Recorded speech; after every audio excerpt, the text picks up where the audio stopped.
Welcome, everybody, to episode 104 of Accents on Trial. Today's guest is Mike Brigandi. I don't know if you guys know him, but he's pretty popular on TikTok. I know you've had a few debates on YouTube as well, right? Yeah, yeah, Yeah, a number of debates on there. So, yeah, if you want to give our audience a little bit of your background and just let them know who you are, and then we can get into it. yeah, sure. So, my name is Mike. You can find me on TikTok and stuff. Mike Brigandi is my last name. I basically started TikTok a couple of years ago. Um, I was one of the main, I was one of the first people with you as well, and J Mike as well. Basically, talking about religion, philosophy, science. And my main channel is about the big ideas in science, the big ideas about veganism as well, things like that. And I've debated. You've probably seen me debate on TikTok. It's just fun for me. It's entertaining. Sure. So it's also a learning experience for people that are in the audience. So my goal is to inspire people to think more, critically think more about their beliefs, and that's why I'm here. Great. Yeah, thank you again. Thank you so much for coming. And I think we have the same goals in mind. I think that I do what I do for that purpose as well, to try to learn myself and also to try to spread the importance and value of critical thinking. I think you and I can probably agree on many things. Like, I think you and I see religion and the harm that comes from religion similarly. Now, I'm not a vegan, but I'm trying to get there, and I do think that it is the better option. I don't I don't know that everybody can necessarily have access to that. I know that I think I heard you say that you think everybody can. Um, Yeah, so I would say veganism is more of a philosophy or a ethical stance against animal cruelty versus a diet necessarily. So right, we can get right, into that more later, but for sure. But so the main focus and the main reason why I asked you to come on is because while we agree on many things, I think where we fundamentally um, diverge is on the way in which we see philosophy and what the value of philosophy is. Now, I want to make sure that I'm not strawmanning you. So, uh, your position may have changed since the videos I saw. So, I want to make sure that I'm getting you right.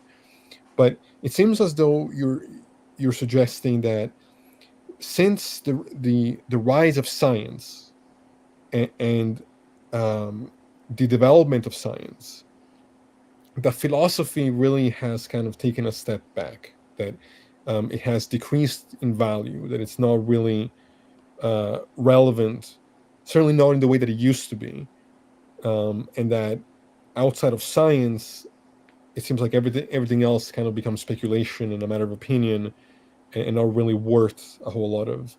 Uh, they're not really worth much. Is that your view of philosophy? no, not entirely. Okay. Uh, yeah, so I would say that science definitely does have more value than philosophy in today's modern world. But in the past, I think philosophy formed a foundation for science and still does today. Philosophy, I'm not saying philosophy is utterly useless. I'm saying that it has its value, but science has definitely led the way in terms of scientific advancements and knowledge about reality, really. And philosophy still is in the stage of asking questions, and always will be, in my opinion. Could Um, you define for me what you think philosophy is? just studying the nature of reality, asking questions about it, speculating about it. But it's also obviously forming it, epistemology, forming a framework for thinking. Right. Um, very fundamental for science, but And I guess that's where my confusion comes in, because it seems to me that there's not this distinction between science and philosophy. It seems to me that science, however we view science, whether we view it in a positive way or a negative way, whether we embrace the scientific method or what we think about the scientific method, how we interpret the scientific method, uh, all of that is philosophy. I think when we're doing science, we're doing philosophy. And so, you know, eh, you know, I'm not sure how much philosophy you've read on the matter, but even just with the idea of just science. The literature and philosophy of science is vast. Like, how should we value, for example, verification in science versus novel predictions? Um, how do we balance experiments and pure empiricism with the more theoretical aspects of science and mathematics? All these things are questions about how we navigate, because science isn't this clear cut one thing that provides like absolute truth either, right? Like, when we're doing science, what are we gaining from it? Like, what is it revealing us about the world? All these are philosophical questions. Yeah, no, of course, I agree there. But the main difference, and I wouldn't agree with you there when you say philosophy is just doing science, um, or science is just doing philosophy. I wouldn't. I would say there is a fine line between the two. Science is experimentation, it's observation, something that philosophy doesn't do. Um, Even though philosophy can have a framework for those things, but science is a different thing than philosophy in itself. I mean, science is actually doing the experiments. That's why, and the main thing I'm trying to get to is that in today's world, right, with the invention of quantum mechanics about 100 years ago, that changed the entire view of science and the entire view of reality in a way that philosophy can no longer help anymore. It's pretty much out of the boundaries of philosophy because things in quantum mechanics, like particles, quantum particles existing in the same different states at the same time, or teleporting, or whatever, these things are counterintuitive. Things that philosophy and philosophers don't really deal with. I mean, in the past, you can think of like the ancient people, like Aristotle, all those guys. They had these ideas about the four elements, right? First movers, things like that. Heavier objects fall faster. These are things that you can deduce with your mind simply by observing a couple things there. But when it comes to an entirely new world like quantum mechanics, the micro world, philosophy doesn't work. Those ancient ideas, those intuitive ideas, don't work any longer. So it's kind of like science is making the advancements by observing it and having the experiments done, right? With the particle accelerators and the space telescopes, those are the things that are actually leading the way in terms of knowledge. And that's why we don't use philosophers. That's why we don't just throw a philosopher there and say, hey, let's discover this galaxy. No, we have to have a space telescope to do that. So there is a distinction there, I would say. So you put a lot on the table there. And again, I think that there are some misunderstandings here of what philosophy is and how it's done. Because it seems to me that you're assuming that philosophy is really based on a kind of common sense intuitions of the world.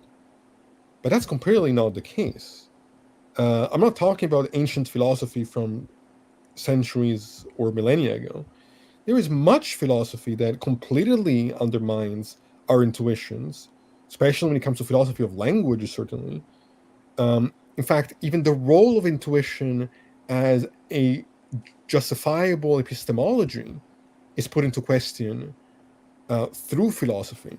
So yes, of course, if you want to study the galaxies, you do so with a telescope.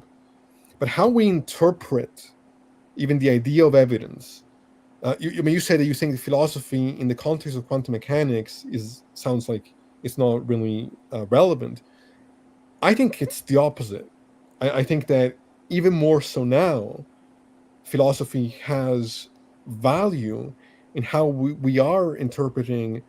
Anytime that science is providing us with an evolved version of the way we understand reality, how we're interpreting that information is always um, performing philosophy. Like it says Yeah. in the comments here by trolling, philosophy has moved on since Plato and Aristotle.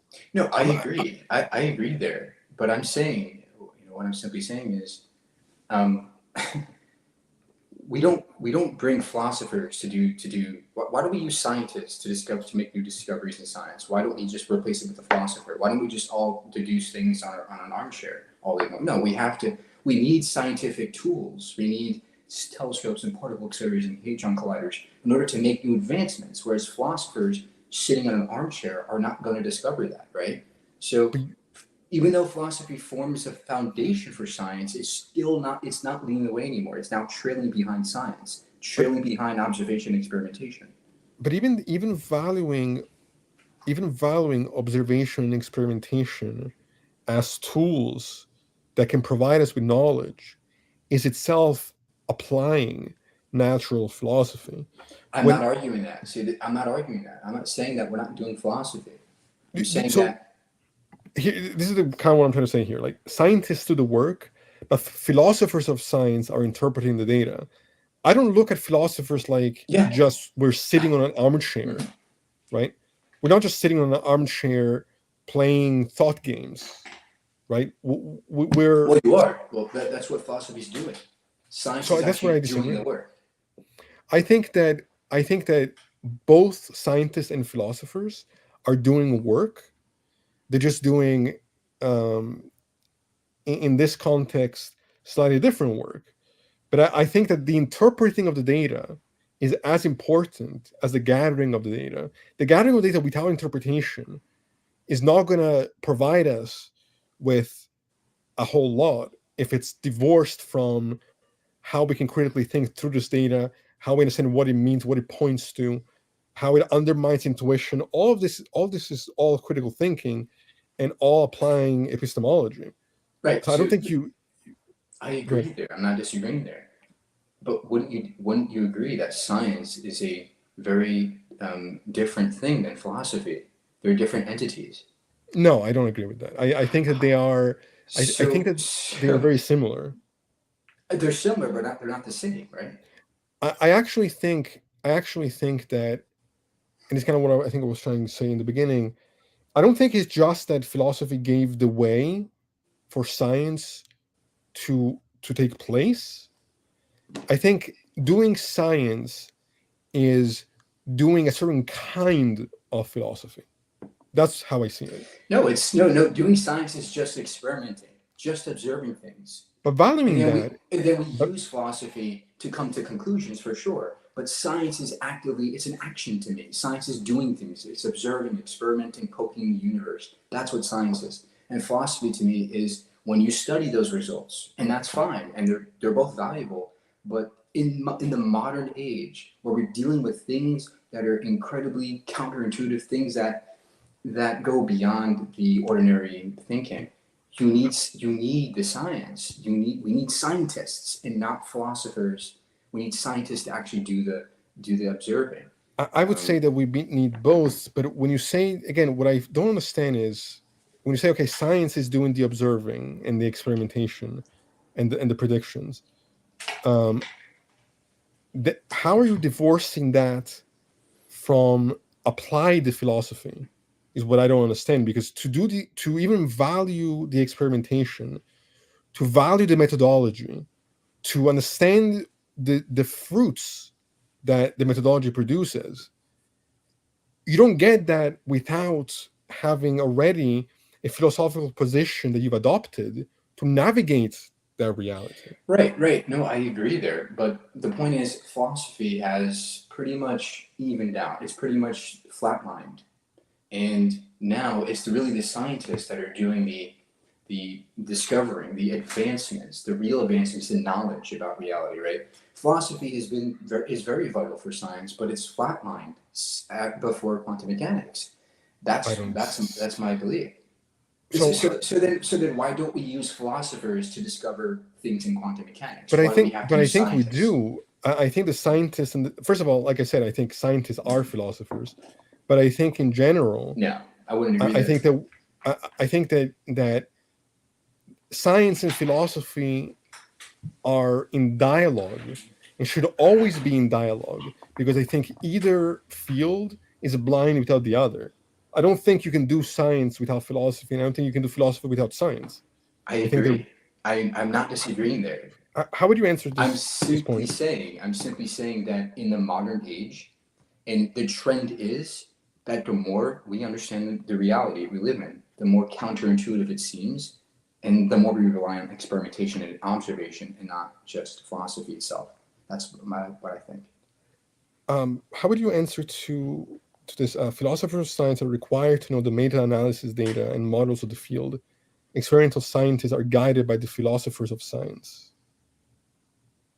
Yeah, I agree, but it's meaningless because at the end of the day, what matters is the experimentation, the new experimentation that science develops is something that philosophy helps, but science alone can do that. You can't use philosophy for that. Um, I think that, and again, this is what I was going to say as well. A person can do science without knowing the philosophy, but the data will unlikely be useful. I don't think that just data, without knowing how to interpret the data, is what produces any kind of um, uh, how would I say this? It's not what's leading us utility. to, yeah, like I agree. I agree. I'm not saying you guys are misunderstanding my point here. I'm not saying that philosophy is useless. I'm not saying that. If philosophy is incredibly important for science.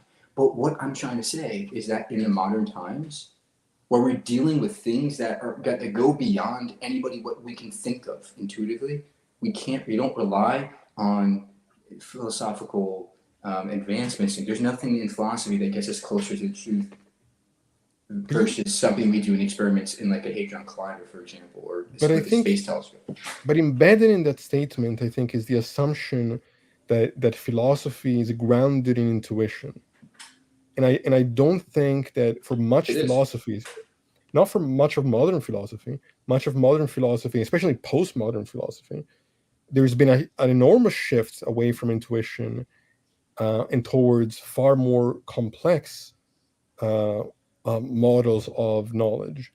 In fact, there are entire epistemologies which don't look at intuition as being any kind of valid approach. I'm not saying I agree or disagree with that necessarily, but I'm saying that it seems like you think that philosophy is basically pretty intuitive, and so in light of quantum mechanics undermining our intuitions, that therefore philosophy in that sense has taken a step backwards. I'm saying you wouldn't have that position if you had been exposed to the modern and postmodern philosophy and the way it even looks at intuition the way that I have. That's what I'm saying. Is that you have a view of philosophy that is limited and not actually correct to the totality of what philosophy is and has become, especially in the last 100 years. Okay, so give me an example of a philosopher that has discovered something that goes beyond intuition. So, for example, much of uh, Chomsky's view on language, Quine's view of language, um, what's his Yeah, name? but I'm talking about things about reality, not just language, right? No, but Like, language is a very important tool for how we understand reality and how we categorize reality. And so it's I don't think we can separate the two, right? Like um, even someone like, and I'm not even a huge fan of his, but someone like Deleuze and his view on uh, categorization and linguistics and what it even means for there to be concepts. All these things are very helpful in how we construct our picture of reality that is kind of goes hand in hand with what we're doing in science. Like here, this is kind of what I'm trying to say. okay. All right, There's go nothing ahead. in science that gets us close to the truth of what a great work of literature is. The value of something depends on a standpoint in its relation to other things. Now, I don't know if I even necessarily agree with that because I have a weird view of value that I actually think that it's much more possible to talk about value in not purely subjective terms. But like, even okay, so talking about reality, right? Like how we navigate our life, even in terms of existentially, like what is a better life in comparison to a worse life? Don't you think that these are questions that uh, both I mean that these questions are as important now with the knowledge of quantum mechanics as they were, thousands of years ago. Yeah, but How we live our life. science doesn't care about that. Science doesn't care what's better or worse. So I think we can use science and I think we can use philosophy to figure out objective answers to those questions. This is actually one thing I wanted to actually talk to you about, was your view of moral philosophy, because I think that was But actually the response. Go ahead. okay, but before that, I wanted to just the underlying thing here, right? The thing I worry about is because I engage with a lot of theists on TikTok and online, right? Well, they tend to use a lot of philosophy. They tend to use a lot of, like, Descartes or Aquinas, all these terrible argumentation for a God. And I worry that if we tend to rely on philosophy and not science, people will get, their minds will be muddied with these terrible ideas that lead them to some invalid conclusions, right? Because I think, like, just like you would agree with me, every theistic argument fails for God. Every theistic argument fails. So, and they're all based in nonsense.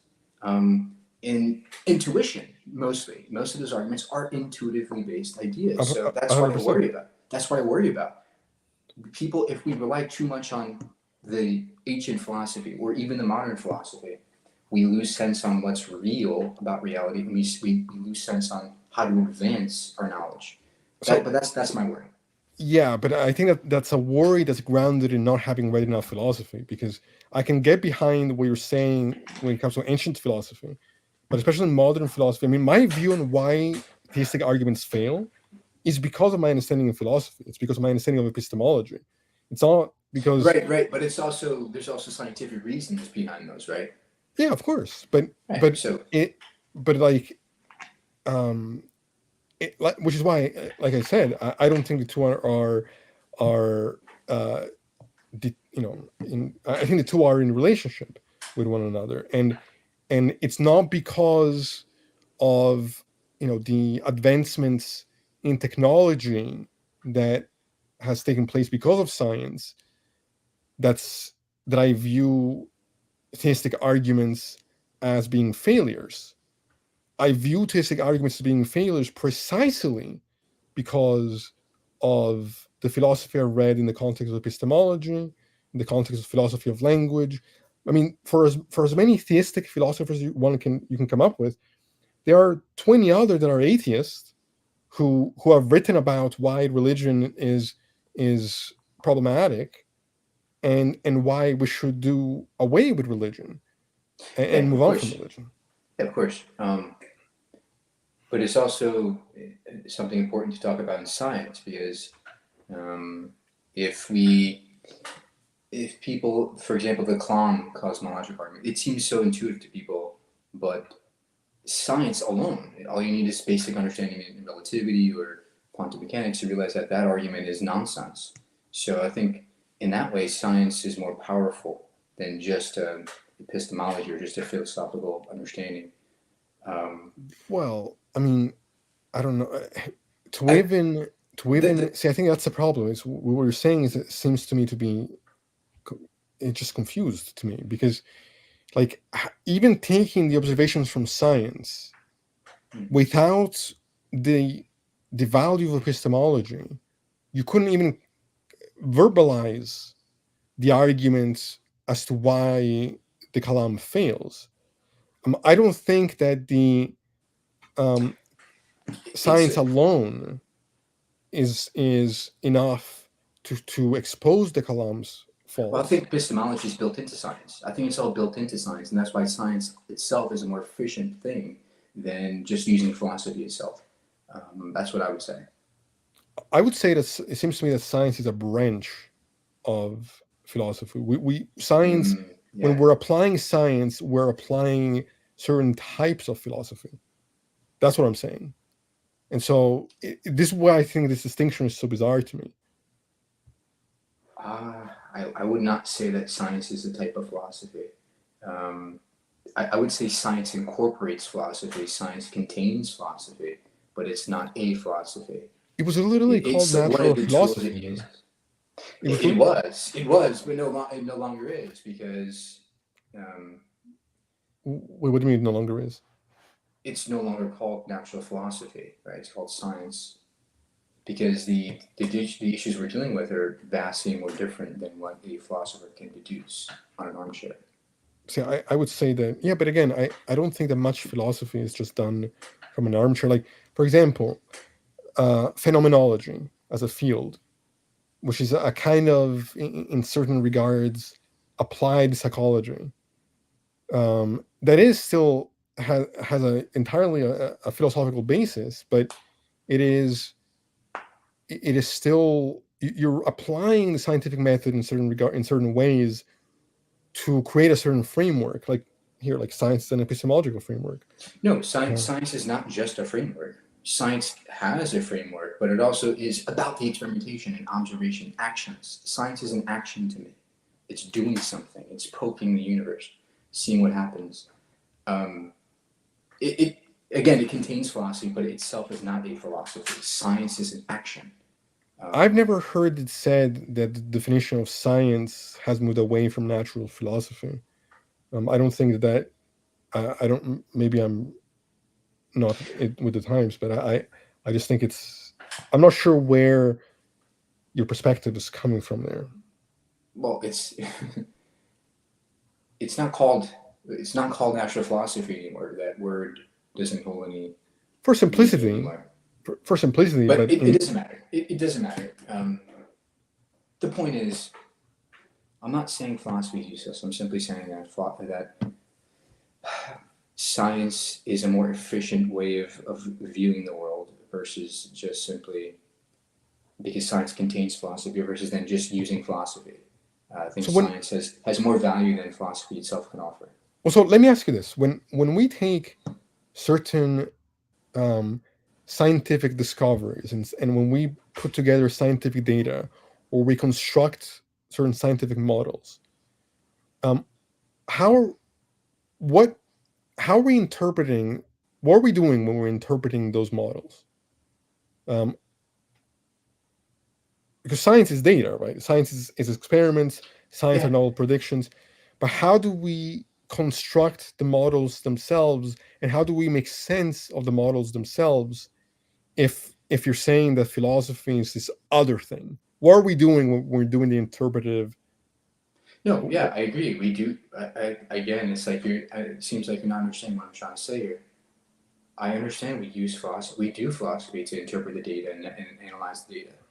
But Oh, okay, so you agree with but that? Okay.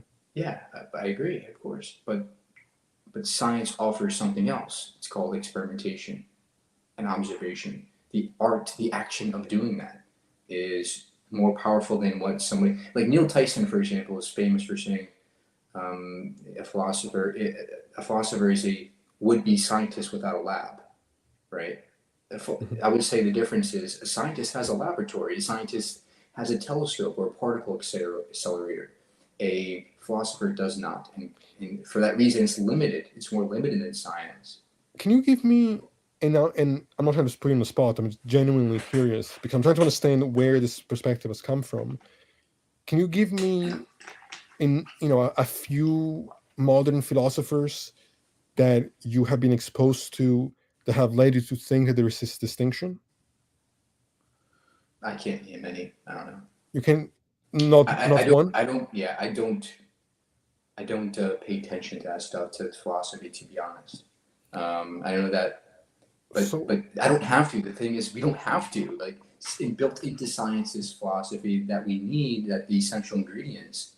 But after that, it's like to me, philosophy, like ethics and morality, that's just a waste of time. Like to a scientist, morality does not exist. Ethics does not exist. so we're gonna get there in a second, because I think that's the next thing I want to address. But I think fundamentally that is my contention with you, is that without a background in what it is actually taking place in philosophy, for you to say that you don't need it, is, it seems to me that you are making judgment calls in a very unscientific way, without all the data.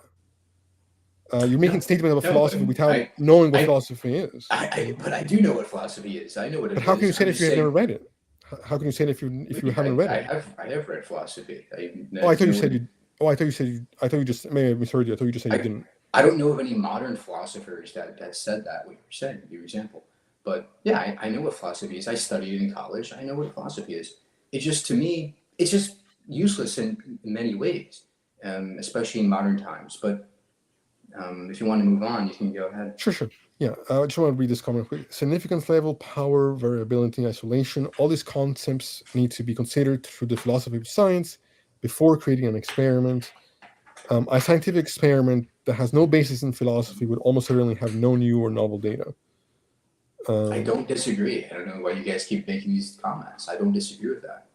so okay, so let's move to the moral um, aspects of the conversation, because you say that there's no grounding for moral truth. Am I interpreting you correctly?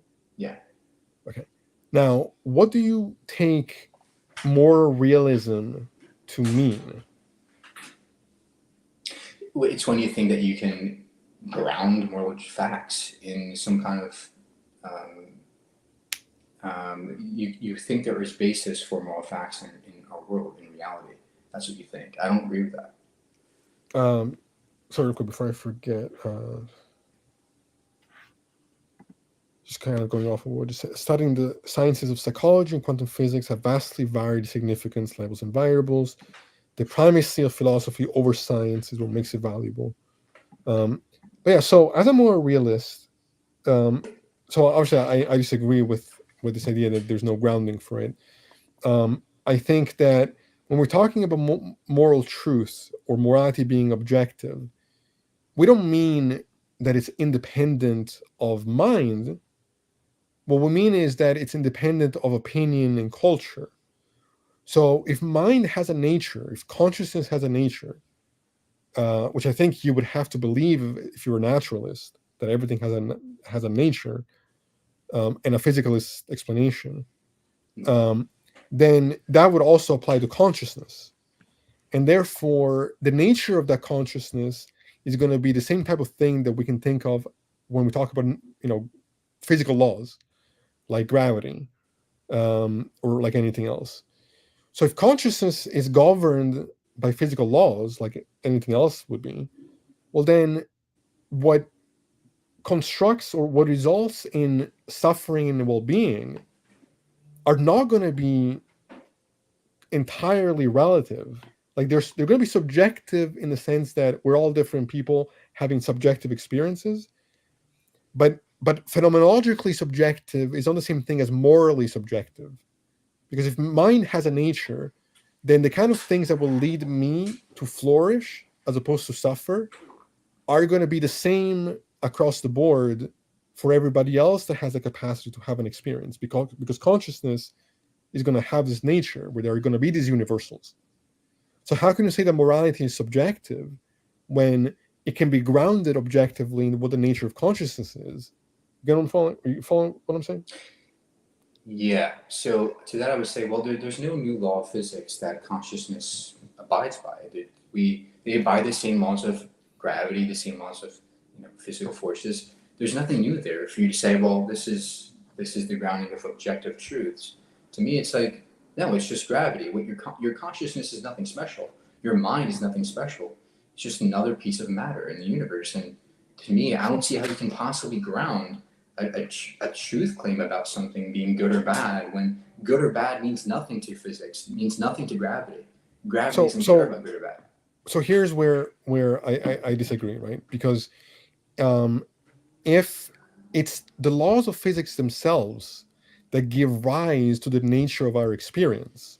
So when we have an experience of something being positive versus something being negative, these are not arbitrary statements.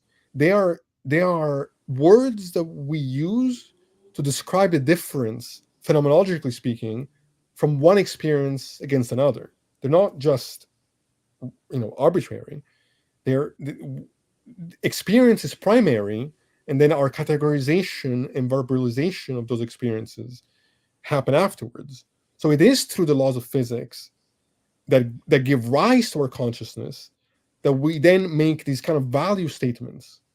But the value statements themselves are grounded in something that is objective.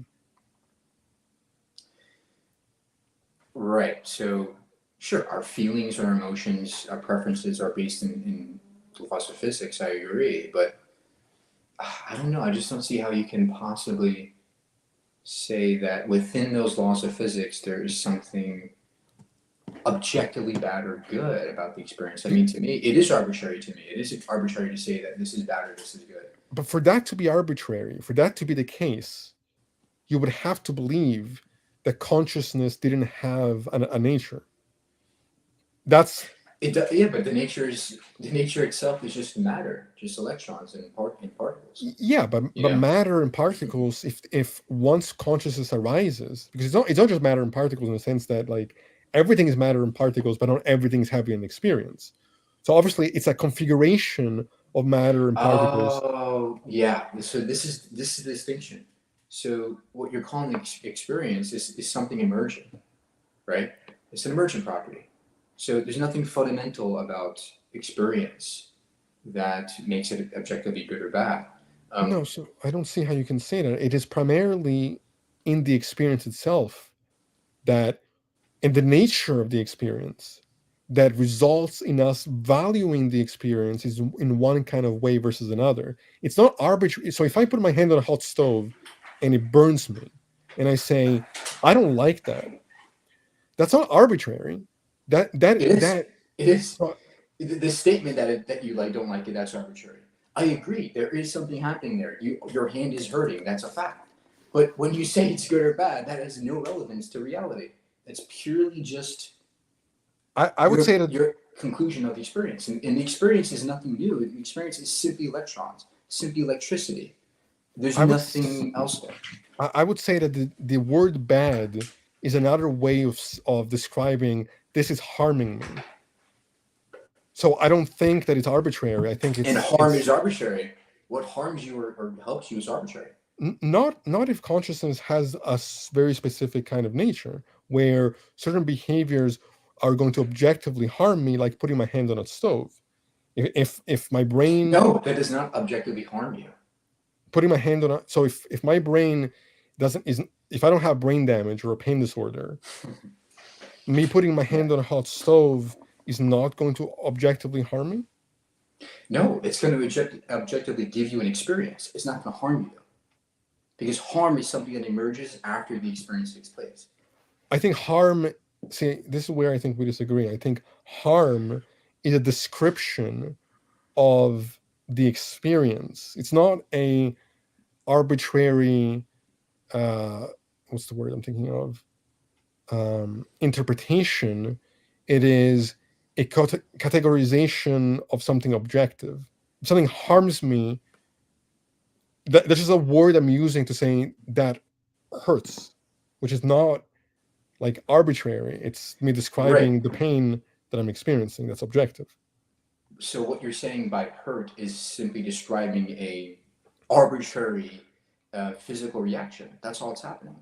I think I'm When you describing an objective phenomenological state. no, I don't, you're describing a physical reaction. The word harm comes with this baggage of this preconceived notion of what harm means. So you no, have not to, at all. It's the other way yeah, around. yeah, you So, have to. so I view it completely different. I don't think that the language is not what's coming first. We don't have preconceived notions before the experience. We have the experience. The experience has an inherent nature to it by virtue of what we are as conscious beings. Then we categorize these experiences. We apply language to describe these experiences, and that's where we come up with words like good or bad or harm and pleasure. But it's not based on anything preconceived.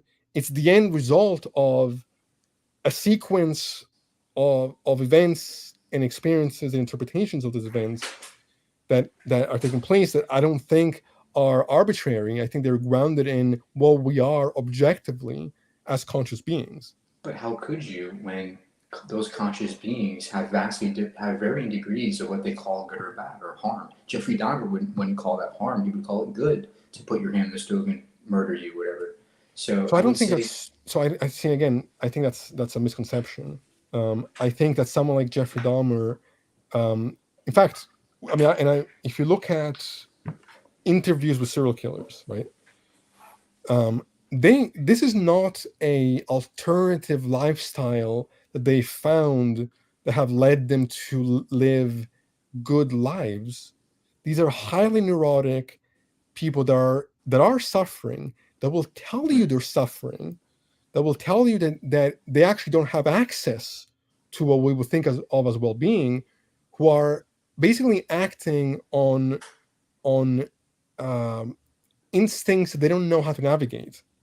So to say that Jeffrey Dahmer would say that harming somebody is good, even they recognize the value socially to having the same laws that eventually convict them, because they're aware that if we didn't have those laws, it would be, that would be harmful for it to just be a free for all. So I think that that is a not um, a good analysis of how it is that those kinds of people are actually even interpreting these things. I don't think Jeffrey Dahmer, though, I don't think he ever said that. He may claim he thought it was wrong, but in actuality, he likely had something wrong with his brain that didn't enable him to actually feel empathy for other people. I think that was, but Sure, no, but I the agree with you, but it doesn't but mean that's my action. Kind of my point is that it's not as though him not believing in what I would say are moral truths about how to navigate one's life found some alternative that led him to live a happy, fulfilling life. He's basically like a drug addict, not knowing how to break off his no, addiction. I think it made him happy. I think those things made him happy. Um, I think that is you couldn't, again, I think that you need to look closer at the what has been shown in psychology in the last 100 years, um, of what even the testimony and the behavior of these horribly fucked up individuals are. They're not happy people. They're not happy, uh, relaxed, like at peace individuals. and now we're back into square one. Now happiness is a subjective concept as well. I mean, how would you test? Let me ask you this: how would you test for this objective morality? How would you test for this Right. objective So standard? right. So I would compare. So one example would be, one's ability to connect with one's culture, one's or not culture, one's community, one's ability to feel empathy, and the positive results of, um, having the experience of empathy, is See, there you go again. You're injecting the word positive when it's subjective because, as well.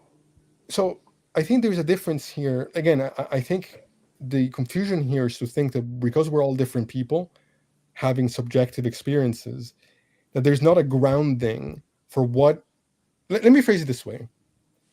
I think that if every person had full access to the spectrum of potential experiences, that we would all value certain experiences over others. That's a good. That's Because a good point. because certain experiences intrinsically will lead to certain states that I think inherently are more pleasurable than others. So somebody like Jeffrey Dahmer, who doesn't have empathy, who had who lived his life in anger and a feeling of, or here's a better example, because I actually know this uh, serial killer a little bit better. Have you ever heard of Edmund Kemper? No. Okay, so he was somebody that for a number of years was killing co-eds, and his entire life he was filled with hate towards his mother. He'd been abused as a child, and he didn't know how to talk to women, and he was motivated by anger and guilt and all these things. He would tell himself that he didn't live a life that was fulfilling. He was an angry person acting out because he didn't know what the fuck to do, right? Right. So I agree there, but you're still tying this idea of objective good or bad to this person, this brain, this complex mechanism that has a tendency to have these feelings and thoughts naturally. Yeah, But but at the end of the day, the structure doesn't matter, right?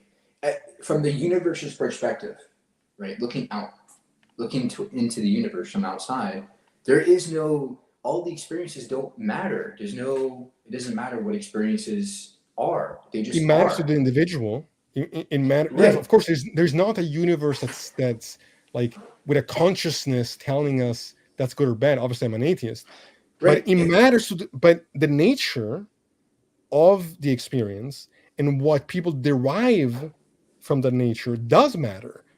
Like a negative and a positive experience to me is the only thing that matters as far as how I navigate my I life. agree. I agree. I agree. I care about what's. I have it when I hear the word positive. I have a good sense of what that means. I agree. But again, that's only because we're human. If looking at the universe as a whole, it doesn't matter. There is no right or wrong, and that's what I would think an objective standard would be. Something But I, a law of physics that says this is good or bad. I don't but I'm see that. saying it is a law of physics. You're assuming that what I'm talking about is purely human consciousness. I'm saying, and this I apply this to animals as well. I think there are facts that are universal about suffering and well-being that apply to any creature capable of having an experience. It is a law of physics. For to be a naturalist, you have to believe that consciousness itself can be explained through physics. So I'm not saying Yeah. that it's not. I'm saying that it is, and that it is in it's inconsistent to say that you're a naturalist, but then to say that the experiences that we are capable of having as conscious creatures are going to be arbitrary, and that the values we're going to apply to those experiences are going to be arbitrary. It's possible for somebody to think something's going to lead me to well-being and be wrong about it. Like, for example, here's a good example. At one point, people didn't know that smoking could cause physical harm because we didn't know any better, right?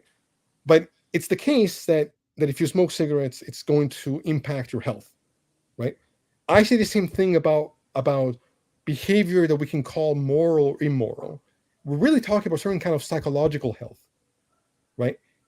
Someone might not know that if they're doing harm on somebody, that's going to lead them and the victim to suffer. They might not know that, but I'm saying that it will by virtue of physics. Well, okay. What physical law says that this way is healthier, this way is less healthier? Or not that's healthy, but it's good or bad to be healthy. Whatever it is that makes consciousness exist as a nature. Like, I'm not saying that we have all, like, here's this law, here's that law. I'm saying that it's But gonna be a law, right? Like, I know, if so I agree, but so I think there's a possibility there, but you're still at the end of the day, you're trying to tie a physical reaction that is arbitrary, in my view, to something that, for example, health. I agree. There's a law of physics that allows us to understand what it means to be healthier versus not healthier. But when you all this, when you inject the word good, is it good to be healthy? That's where you go wrong because there is no sense of good or bad when it comes to being healthy or not. uh, It's not good to be healthy so necessarily. Would you so I agree? completely disagree with that. I think words like good and bad. How? I think words like good and bad are the same kind of descriptors as healthy and unhealthy. I think there's this No. assumption. Yeah, that's where we this is where we Yeah. disagree. This is where we Could, could, disagree. can I ask you just to define for me what you mean by arbitrary and what you mean by objective, just so I make sure that I understand where you're coming from? Like, how would you define those words? Um, Objective is outside of human stances or human minds or opinion, and arbitrary is uh, simply something that is random essentially or has no order to it. So yeah, so I would say that the definition of moral realism does not need to assume anything outside of minds for it to still be viewed as morally a moral um, truth. It's true that it's independent of opinion and culture. It's not the case that to be a moral realist, you have to believe in morality being independent of mind as a nature. That's the distinction that I would Okay. make. So to me, the only way it's possible for me to become a moral realist, the only way I would see a route to that is to discover a law of physics that allows us to know what is objectively good or bad. And I don't see that happening. It doesn't exist as far as I'm concerned. There is no law of physics that says this is good or bad. It doesn't exist in it. How would you test for that?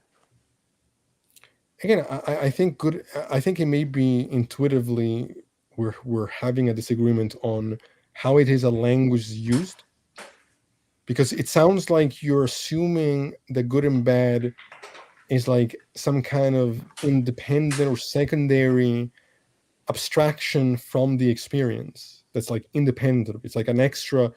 Okay, so uh, you're tying good to something that we experience, but yeah, that's what I'm saying, is that it is that these but how? experiences have an intrinsic, we have intrinsic values that then we use those words like good and bad to describe those experiences. That's what I'm saying. No, we don't use good to describe experience. We use good to describe our feelings, our preferences, Yeah, but our which are preferences are, independent of feeling, independent of experience. see, that's where I disagree. I think our feelings and values are completely entrenched in what that experience is, even is in the first place. We have a very, very different view.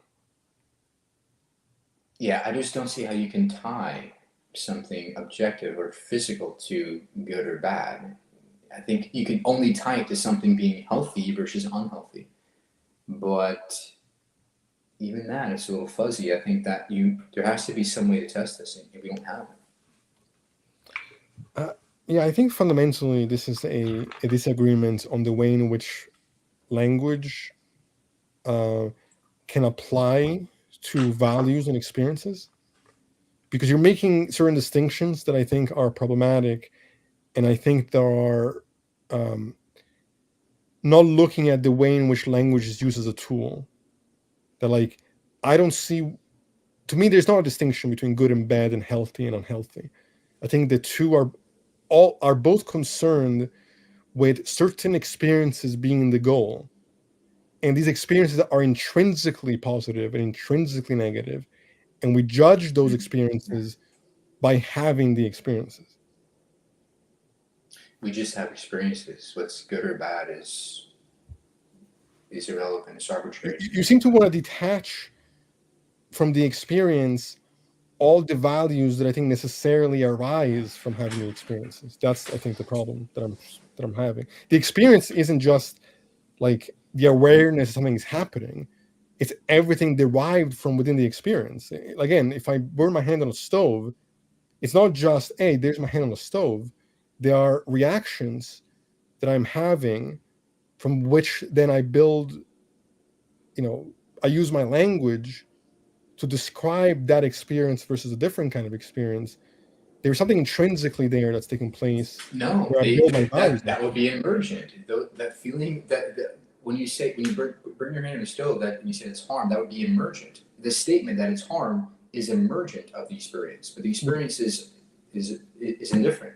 even if it was emergent, which again, I don't think it's, I don't think the experience is indifferent. The experience is the experience, and how we navigate that experience is how we build our values.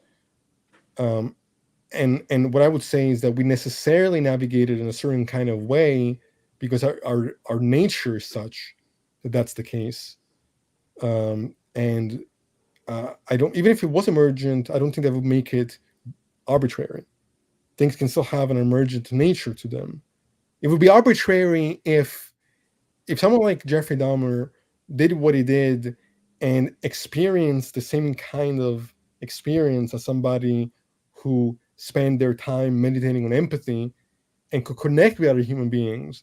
Then you would have a point. Then it would be like, well, all experience can lead to the same uh, kind of feelings, but it doesn't. You can't separate the feelings from the experience. They're all interconnected. I don't know. I mean, I would argue that Jeffrey Dahmer felt good when he killed people and did those things you would call terrible. I think he felt pleasure. I think he had dopamine rushes. I think he But you don't think that pleasure and well-being are very different things? Like, you can do drugs and feel some kind of pleasure, but you don't think that's a different state of being than somebody who's, found peace. No, And I think they're actually very similar. I think when you do drugs, it unlocks the same brain chemistry as when you're happy in other ways. I think it really all is dependent on those uh, chemicals in the brain. That's all it is. we'll have to. Well, yeah, I agree. It's depending on chemicals of the brain, but I think we'll have to agree to disagree on what again, going back to science, I think the science is telling us a very different picture than what you're putting forth. I think the last 100 years of psychology, of studies of serial killers, and what their experience has been navigating those disorders, tells a very different picture than, oh, they're just experiencing pleasure the same way that somebody that really has empathy for another is experiencing, or Yeah, just doing I think it drugs. is. I may be wrong, but I think pleasure refers to a specific chemical process in the brain, and that it would be something tangible there. That'd be a law of physics. But at the end of the day, I think it's the universe isn't different. I think few people use drugs to be happy. That's ridiculous. I think a lot of people use drugs to be happy. Oh, this is an interesting comment. I started the moral landscape is a web between four pillars: individual being, truth of reality, societal justice, societal mercy. Yeah, I would say the same thing. Well, we're about to hit the 1 hour mark, but I appreciate you coming on. Uh, Clearly, we see. I think we disagree even on what the scientific facts on these issues are. I think we interpret the role of language in how we categorize our phenomenology very differently. How values arise, I think we categorize very differently. I mean, I agree with you that it is going to be dependent on a law of physics. I just think that um, we think of the language differently. Yeah, and I'm open to moral realism, but there would have to be some kind of testable way of knowing this, some kind of testable Right, I law agree. that says this is good or bad. And I'll be Sure, happy to be a moral realist. I'd be happy. sure. But Well, thank you for coming on, and I appreciate everybody's time for having joined us for this yeah, conversation. thanks, man. And Appreciate that. yeah, no problem. And yeah, take care, everybody. I'll see you next time.